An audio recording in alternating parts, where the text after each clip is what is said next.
So guys, I have been using the iPhone XS for a couple of days, and in today's video I'm going to be sharing my experience regarding the battery life. Guys, first of all, the iPhone XS or the iPhone 10 are a very small iPhones. Guys, take example, like every single smartphone coming in 2020 is kind of 6.5 inches to 7 inches, whereas the iPhone 10 and iPhone XS are having a 5.8 inch display. And guys, overall the form factor of this iPhone is slightly bigger than the 4.7 inch iPhones. And guys, the battery capacity of this iPhone XS is 2600 milliamp hours. So guys, if you are planning to buy the iPhone XS, or if you are wondering that how is the battery backup, well guys, in my today's video I'm going to be giving you my real life example.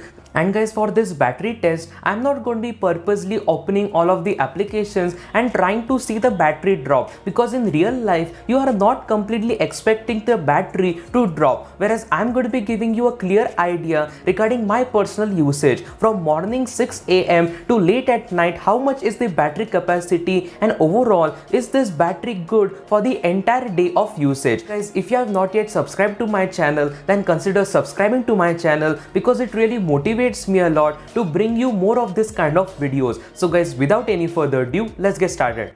So guys, first of all, I want to discuss regarding one big problem. Guys, many people don't know regarding this factor, and hence many people are suffering from this issue. Well guys, let you be using the iPhone 6s, iPhone 7, the iPhone XS, the iPhone 11 or the iPhone 11 Pro Max, or even if you are going to be buying a new iPhone very soon, this is a worthwhile consideration. Well guys, many of you would have observed that in the summer season you can only charge your iPhone from 0% to 80%.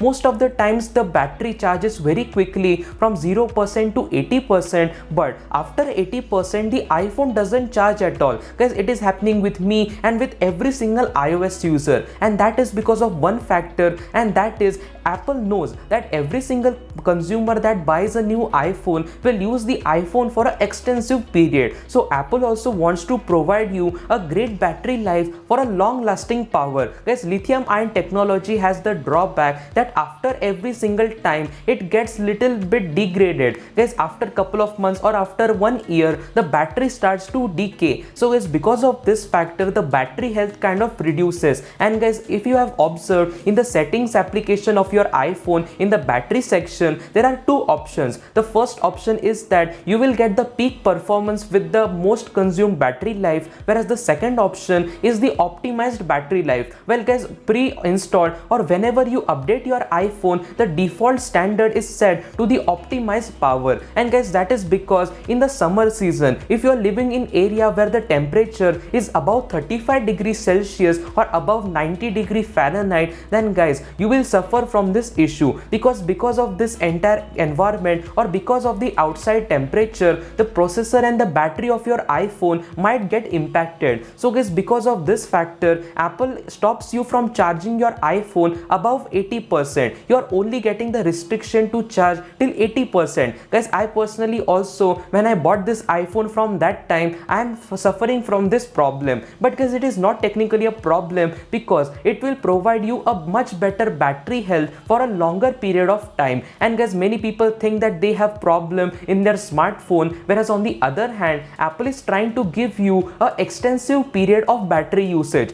So guys, we all know that with the current iPhone 11 Pro and with the 11 Pro Max, you are getting the 18-watt fast charger. On the other hand, with the iPhone XS, you are only getting the 5-watt slow charger. And guys, honestly speaking, the 5-watt fast charger or the 5-watt slow charger is of no use. I personally don't use this charger to charge my iPhone. I use my iPad's charger. It is a 12-watt charger and it is a very good deal. So guys, in the morning 6 a.m. I sharp wake up and I put my phone for charging. The phone charges to 80%, which is maximum capacity for the current summer season. And guys, after that time I start my workout. I track all of my fitness data. I listen to a lot of music. After that, in the afternoon, I stream lots of videos on YouTube. I watch lots of stuff. I scroll through Instagram, Facebook and all of the social media like a normal user. But guys, I use it very extensively. I'm constantly getting 5 to 6 hours of constant screen on time, which is a very good factor considering that this iPhone is only having a 2600 milliamp hours of battery. So guys, whenever it is evening, in the evening 6 p.m. my iPhone is still at 54%. Guys, in the early morning I charge my iPhone to 80%, which is the maximum capacity as if for now,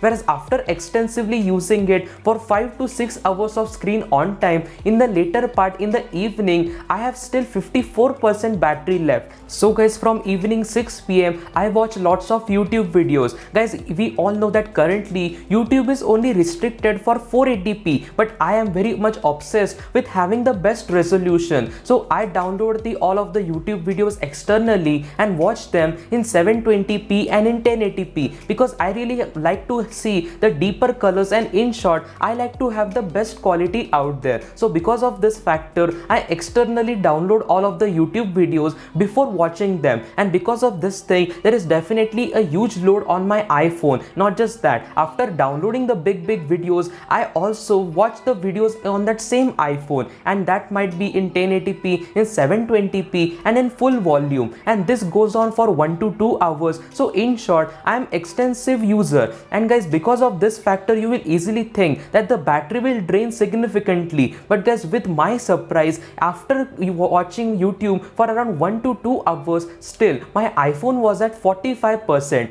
So guys, I don't want to take lot of your time, but I want to say in short that even if I am not a heavy gamer, even if I don't play any games on my iPhone, but still I am an extensive user. Guys, from the morning my Apple Watch is synced to my iPhone, so I am listening to music while doing workout. Again, like for watching the workout, I have to again see my iPhone. So in short, throughout the day I am a very heavy user. I use the Creator Studio, I use Instagram, Twitter, lots of time. So guys, in short, getting a 5 to 6 hours of screen on time every day, it is a really good factor. But guys, not just that, even after 12 hours of usage, my iPhone is still at 54%, whereas when I go to sleep, the iPhone is still at 45%. So guys, in short, what I want to conclude is the iPhone XS might be smaller in terms of the size, but the battery capacity is definitely better, whereas the iPhone XR is even better than the XS, whereas the current iPhone lineup is a champion in battery life.